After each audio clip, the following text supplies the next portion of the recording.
সুপ্রভাত বন্ধুরা, আজ হলো 21 ডিসেম্বর, 5 পৌষ রবিবার। আজকের সকালের বিশেষ বিশেষ খবরগুলি হলো: এবার হাইলাকান্দিতে উচ্ছেদের নোটিশ, আতঙ্ক তাড়া করছে শতাধিক পরিবারকে। এবার শ্রীভূমি তথা করিমগঞ্জে আক্রান্ত ডেলিভারি বয়। বাংলাদেশে উন্মত্ত জনতার তাণ্ডব অব্যাহত। এবার তালা লাগিয়ে বিএনপি নেতার বাড়িতে আগুন, জ্বলছে মৃত্যু 7 বছরের শিশু কন্যার। ধুয়াশায় স্তব্ধ দিল্লি, বাতিল শতাধিক বিমানসহ ট্রেন পরিষেবা। বরখলার মহাসড়কে গলায় ছুরি ধরে সিএসপি মালিকের 3 লক্ষ টাকা লুট, তীব্র চাঞ্চল্য। বরাকে বড়দিনের প্রস্তুতি তুঙ্গে, সেজে উঠছে বিভিন্ন গির্জা। 2026-এর ভোটের জন্য তৈরি শাসক দল, টার্গেট বহু বিধায়ক। বাংলাদেশে হিন্দু যুবক দীপু হত্যার প্রতিবাদ শ্রীভূমি তথা করিমগঞ্জেও। বাংলাদেশে হিন্দু নির্যাতনের বিরুদ্ধে উত্তাল প্রতিবাদ হাইলাকান্দিতে। হাইলাকান্দি রেভিনিউ সার্কুলে খাজনা জমা চালু হলো। ঘৃণা বাসনে সর্বোচ্চ 10 বছরের জেল, 1 লক্ষ টাকা জরিমানা। নতুন আইন পাশ। 3 কোটি টাকার বিমার লোভে বাবাকে সাপের ছোবল দিয়ে খুন 2 ছেলের। বাংলাদেশে হিন্দু যুবকের নৃশংস হত্যার খবর অত্যন্ত বিরক্তিকর, নিন্দায় সরব প্রিয়াঙ্কা গান্ধী। সংখ্যালঘুদের নিরাপত্তা নিশ্চিত করতে ঢাকার উপর চাপ সৃষ্টির দাবি। বিস্তারিত থাকবে প্রতিবেদনে। এবং থাকবে আজকের বরাক উপত্যকার 3 জেলার আবহাওয়ার খবর। তাহলে বিস্তারিত খবরে যাওয়ার আগে অবশ্যই ভিডিওটিতে একটি লাইক করে চ্যানেলটি সাবস্ক্রাইব করে পাশের বেল আইকনটি বাজিয়ে রাখবেন এবং ফেসবুক পেজটি ফলো করে ভিডিওটি অবশ্যই শেয়ার করবেন, যাতে সঠিক তথ্যগুলো সবার কাছে পৌঁছাতে পারে। এবার শুনুন আজকের খবরগুলির বিস্তারিত। প্রথম খবর, এবার শ্রীভূমি তথা করিমগঞ্জে আক্রান্ত ডেলিভারি বয়। দিন কয়েক আগে ত্রিপুরায় ডেলিভারি বয়ের উপর হামলার পর এক ঘটনা ঘটে। সেই ঘটনার রেশ কাটতে না কাটতে এবার শ্রীভূমি তথা করিমগঞ্জ শহরে ডেলিভারি বয়ের উপর হামলা হলো। এর প্রতিবাদে সরব হয়েছেন শহরের সচেতন নাগরিকরা। শনিবার অনলাইনে অর্ডার করা সামগ্রী পৌঁছে দিতে গিয়ে হামলার শিকার হন এই ডেলিভারি বয়। ঘটনাটি ঘটেছে সীমান্ত জেলা শ্রীভূমি শহরের পুরাতন মিশন রোডে। ই-কার্ট কুরিয়ার সার্ভিসে সুদর্শন দাস নামের এই ডেলিভারি বয় এদিন শহরের পুরাতন মিশন রোড এলাকায় সুজিত দাস নামে এক ব্যক্তির বাড়িতে তাদের অর্ডার করা সামগ্রী পৌঁছে দিতে যাওয়ার পর সুজিত নাকি প্রথমে ওই যুবকের সঙ্গে তর্কে জড়িয়ে পড়েন। এক সময় তিনি উত্তেজিত হয়ে এই ডেলিভারির বয়কে মারধর করেন। এসব দেখে স্থানীয় কিছু লোক এসে হামলাকারীর কবল থেকে সুদর্শনকে রক্ষা করেন। এ মর্মে সদর থানায় হামলাকারী সুজিত দাসের বিরুদ্ধে মামলা দায়ের করেছেন সুদর্শন। এ ঘটনায় গভীর উদ্বেগ প্রকাশ করেছেন সচেতন নাগরিকরা। জানা গেছে পুলিশ এজাহারের ভিত্তিতে তদন্ত শুরু করেছে। দক্ষিণ হাইলাকান্দির বনাঞ্চলে উচ্ছেদের নোটিশ, আতঙ্ক তাড়া করছে শতাধিক পরিবারকে। বন বিভাগের জমি জবরদখল মুক্ত না হলে খুব শীঘ্রই উচ্ছেদ চলবে দক্ষিণ হাইলাকান্দির সংরক্ষিত বনাঞ্চলে।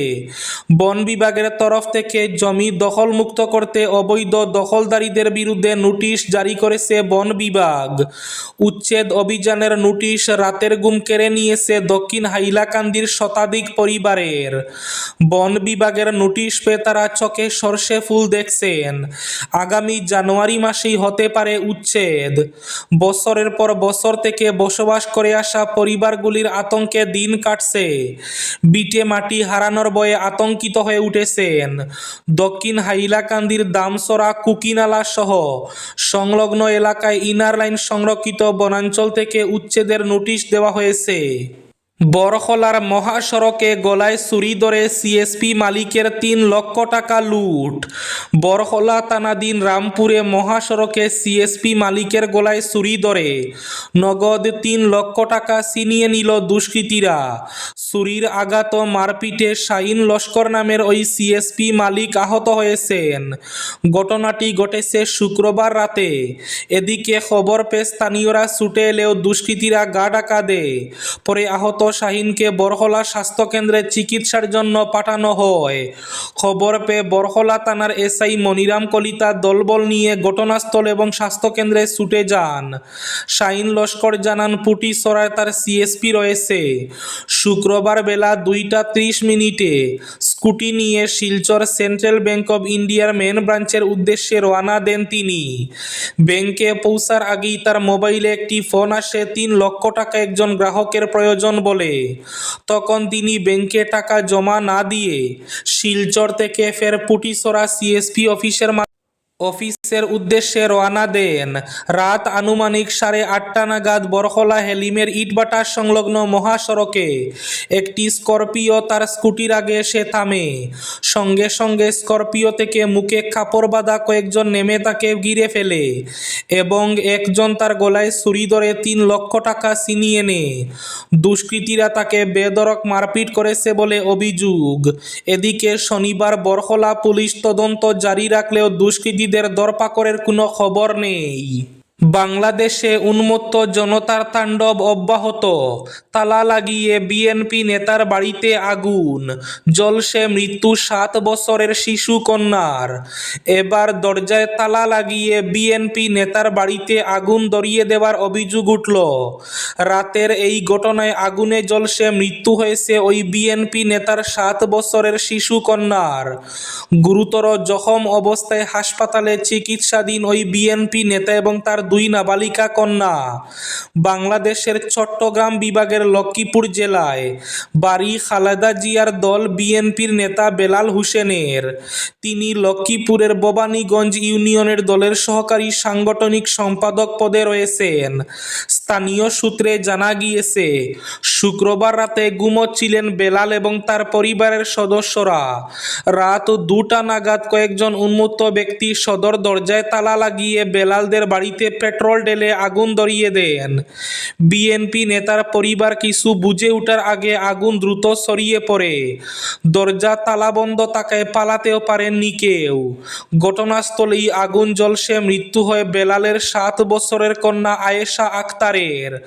গুরুতর জখম হয়েছেন বেলাল এবং তার অপর 2 কন্যা বিতি আক্তার এবং স্মৃতি আক্তার। সংবাদ মাধ্যমের প্রতিবেদন অনুসারে বিতি এবং স্মৃতিকে উন্নত চিকিৎসার জন্য বাংলাদেশের জাতীয় বার্ন এবং প্লাস্টিক সার্জারি ইনস্টিটিউটে নিয়ে যাওয়া হয়েছে। বেলাল লক্ষ্মীপুর সদর হাসপাতালে চিকিৎসাধীন। আগুনে পুরোপুরি ভস্মীভূত হয়ে গিয়েছে বিএনপি নেতার বাড়ি। বাবার নামে থাকা কোটি টাকার বীমার টাকা হাতাতে ভয়াবহ শক কষার অভিযোগ উঠল 2 ছেলের বিরুদ্ধে। তামিলনাড়ুতে সাপের কামড়ে মৃত্যু বলে চালানো একটি ঘটনার নেপথ্যে যে পরিকল্পিত খুন ছিল তা তদন্তে উঠে এসেছে। এই ঘটনায় মৃতের 2 ছেলে সহ মোট 6 জনকে গ্রেফতার করেছে পুলিশ। পুলিশ সূত্রে জানা গেছে, গত অক্টোবরে তিরুভাল্লুর জেলার পোতাতুরুপেত্তাই গ্রাম থেকে 56 বছর বয়সী ইপি গণেশের দেহ উদ্ধার হয়। তিনি একটি সরকারি স্কুলে ল্যাব অ্যাসিস্ট্যান্ট হিসাবে কর্মরত ছিলেন। পরিবারের দাবি ছিল সাপের কামড়ে তার মৃত্যু হয়েছে। প্রাথমিকভাবে পুলিশও ঘটনাটিকে দুর্ঘটনাজনিত মৃত্যু বলেই ধরে নিয়েছিল, কিন্তু গণেশের নামে থাকা প্রায় 3 কোটি টাকার বীমার দাবি জানানো হতেই সন্দেহ প্রকাশ করে বীমা সংস্থা। মৃতের ছেলেদের আচরণ এবং বীমার অঙ্ক নিয়ে প্রশ্ন উঠে। এরপরই বিষয়টি নতুন করে খতিয়ে দেখতে তামিলনাড়ু পুলিশকে অনুরোধ করা হয়। তদন্তে বেরিয়ে আসে চাঞ্চল্যকর তথ্য। তিরুভাল্লুরের পুলিশ সুপার বিবেকানন্দ শুক্লা জানান, তদন্তে জানা গেছে গণেশনের 2 ছেলেই বাবার নামে একাধিক বীমা করিয়েছিলেন। বীমার টাকা পাওয়ার লক্ষ্যে খুনের ছক কষা হয়। এই ঘটনার তদন্তে একটি বিশেষ তদন্তকারী দল গঠন করা হয়। পুলিশের দাবি, সাপের কামড়কে দুর্ঘটনা হিসাবে দেখানোর জন্য আগেভাগেই বিষাক্ত সাপের ব্যবস্থা করা হয়েছিল। বাংলাদেশে হিন্দু যুবকের নৃশংস হত্যার খবর অত্যন্ত বিরক্তিকর। নিন্দায় সরব প্রিয়াঙ্কা গান্ধী। সংখ্যালঘুদের নিরাপত্তা নিশ্চিত করতে ঢাকার উপর চাপ সৃষ্টির দাবি। বাংলাদেশের ময়মনসিংহে হিন্দু যুবক দীপু চন্দ্র দাসের নৃশংস হত্যাকাণ্ডে ভারতের রাজনৈতিক মহলে তীব্র প্রতিক্রিয়া দেখা দিয়েছে। এই ঘটনার নিন্দা জানিয়েছেন কংগ্রেস নেত্রী প্রিয়াঙ্কা গান্ধী। কংগ্রেস নেত্রী সাংসদ প্রিয়াঙ্কা গান্ধী এক্স হ্যান্ডেলে লিখেছেন, বাংলাদেশে হিন্দু যুবক দীপু চন্দ্র দাসের হত্যার খবর অত্যন্ত বিরক্তিকর। ধর্ম, বর্ণ বা পরিচয়ের ভিত্তিতে বৈষম্য এবং হত্যা মানবতার বিরুদ্ধে অপরাধ। তিনি দাবি করেছেন, মোদী সরকারের উচিত বাংলাদেশে হিন্দু, খ্রিস্টান ও বৌদ্ধ সংখ্যালঘুদের নিরাপত্তা নিশ্চিত করতে ঢাকার উপর চাপ সৃষ্টি করা। হাইলাকান্দি রেভিনিউ সার্কুলে খাজনা জমা চালু। হাইলাকান্দি রেভিনিউ সার্কুলে অফলাইনে খাজনা জমা দেওয়া বন্ধ করা হয়েছে। তহসিলদার এক বিজ্ঞপ্তিতে জানিয়েছেন, খাজনা পোর্টালে খাজনা জমা দেওয়া শুরু হয়েছে। ওই রেভিনিউ সার্কুলের জমির পাট্টাদারদের তাদের খাজনা খাজনা পোর্টালে জমা দিতে অনুরোধ জানিয়েছেন। দীপাবলির পর থেকে দিল্লি কার্যত দুয়াশার গেরাটোপে বন্দী। দূষণ আর কনকনে ঠান্ডার যুগলবন্দিতে রাজধানীর জনজীবন বিপর্যস্ত হয়ে পড়েছে। শনিবার দিল্লির সামগ্রিক গুণমান সূচক AQI ছুঁয়েছে 380, যা অত্যন্ত বিপজ্জনক স্তরে পৌঁছেছে। ঘন দুয়াশায় দৃশ্যমানতা প্রায় শূন্যে নেমে আসায় ইন্দিরা গান্ধী আন্তর্জাতিক বিমানবন্দরে বাতিল হয়েছে 100টিরও বেশি বিমান। নির্ধারিত সময়ের পরে ছাড়তে হয়েছে বহু উড়ান। একই সঙ্গে ট্রেন চলাচলে দেখা দিয়েছে ভয়াবহ বিশৃঙ্খলা। দেরিতে ছাড়ার পাশাপাশি একাধিক ট্রেন বাতিল হয়েছে। ঘৃণা ভাষণে সর্বোচ্চ 10 বছরের জেল। কর্ণাটকে নতুন আইন পাশ। কর্ণাটকে ঘৃণা ভাষণ ও ঘৃণাপরাধ প্রতিরোধে ঐতিহাসিক বিল পাশ করল সিদ্দারামাইয়া নেতৃত্বাধীন কংগ্রেস সরকার। বিধানসভা এবং বিধান পরিষদে বিপুল সংখ্যাগরিষ্ঠতায় পাশ হওয়া এই বিল অনুযায়ী ঘৃণা ভাষণ বা ঘৃণা অপরাধে দোষী সাব্যস্ত হলে সর্বোচ্চ 10 বছরের কারাদণ্ড এবং 1 লক্ষ টাকা পর্যন্ত জরিমানা হতে পারে। 2026-এর ভোটের জন্য তৈরি শাসক দল, টার্গেট বহু বিধায়ক। 2026 সালের বিধানসভা নির্বাচন। ক্ষমতাসীন দল একদিকে ভোটের জন্য তৈরি হচ্ছে, অন্যদিকে বহু বিধায়ককে টিকিট না দেওয়ারও টার্গেট করে রাখা হয়েছে। অসমে তৃতীয়বার ক্ষমতাসীন হওয়ার পথে যাতে কোনো ধরনের বাধা সামনে এসে দাঁড়িয়ে না পড়ে, তার জন্য পূর্ণ প্রস্তুতি নিয়েই বেশ সুপরিকল্পিতভাবে এগিয়ে চলেছে ভারতীয় জনতা পার্টি অর্থাৎ বিজেপি। মুখ্যমন্ত্রী হিমন্ত বিশ্ব শর্মা এরই মধ্যে স্পষ্ট করে দিয়েছেন যে জনগণ যাদের চাইবেন একমাত্র তারাই টিকিট পাবেন। সেই সঙ্গে এইবার যুব প্রজন্ম এবং মহিলাদের অগ্রাধিকার দেওয়ার কথাও মুখ্যমন্ত্রী জানিয়ে দিয়েছেন, যার জন্য এবার কেন্দ্রে কেন্দ্রে নতুন মুখের আগমন ঘটবে। আজকের বরাক উপত্যকার 3 জেলার আবহাওয়ার খবর। আজও বরাক উপত্যকার 3 জেলার আকাশ ফর্সা থাকার পূর্বাভাস। শিলচর কাছাড়ে আজ সর্বোচ্চ তাপমাত্রা থাকবে 27 ডিগ্রি সেলসিয়াস এবং সর্বনিম্ন তাপমাত্রা থাকবে 14 ডিগ্রি সেলসিয়াস। শ্রীভূমি তথা করিমগঞ্জ জেলায় আজ সর্বোচ্চ তাপমাত্রা থাকবে 27 ডিগ্রি সেলসিয়াস এবং সর্বনিম্ন তাপমাত্রা থাকবে 13 ডিগ্রি সেলসিয়াস। হাইলাকান্দি জেলায় আজ সর্বোচ্চ তাপমাত্রা থাকবে 27 ডিগ্রি সেলসিয়াস এবং সর্বনিম্ন তাপমাত্রা থাকবে 13 ডিগ্রি সেলসিয়াস। এবার শেষ খবরটি। বাংলাদেশে হিন্দু যুবক দীপু হত্যার প্রতিবাদ শ্রীভূমি তথা করিমগঞ্জেও। ভারতীয় জনতা পার্টির শ্রীভূমি শহর মণ্ডল জেলা যুব মোর্চার উদ্যোগে বাংলাদেশে সংখ্যালঘু হিন্দু সম্প্রদায়ের উদীয়মান ছেলে দীপু চন্দ্র দাসকে জীবন্ত অগ্নিদগ্ধ করে নির্মমভাবে হত্যার প্রতিবাদে শনিবার বিকেলে স্টেশন রোড এওসি পয়েন্টে প্রতিবাদ সাব্যস্ত করা হয়। বাংলাদেশে হিন্দু নির্যাতনের তীব্র নিন্দা এবং ধিক্কার জানিয়ে বাংলাদেশের অন্তর্বর্তী সরকারের প্রধান মোহাম্মদ ইউনূসের কুশপুতুল জ্বালানো হয়। এদিকে বাংলাদেশে হিন্দু নির্যাতনের বিরুদ্ধে উত্তাল প্রতিবাদ হাইলাকান্দিতেও। প্রতিবেশী রাষ্ট্র বাংলাদেশে হিন্দু নির্যাতনের প্রতিবাদে উত্তাল হয়ে উঠেছে জেলা সদর হাইলাকান্দি। প্রতিবাদে সরব হয়েছেন অখিল ভারতীয় বিদ্যার্থী পরিষদের সদস্যরা।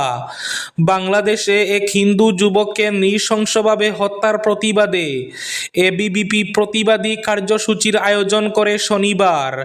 এখানে অখিল ভারতীয় বিদ্যার্থী পরিষদের সদস্যরা বাংলাদেশে এক যুবককে আধমরা করে গাছে ঝুলিয়ে পুড়িয়ে মারার মতো জঘন্য ঘটনার তীব্র ভাষায় নিন্দা জানিয়ে সে দেশের ইউনূস সরকারের বিরুদ্ধে স্লোগান দিয়ে আকাশ বাতাস মুখরিত করে তুলেন।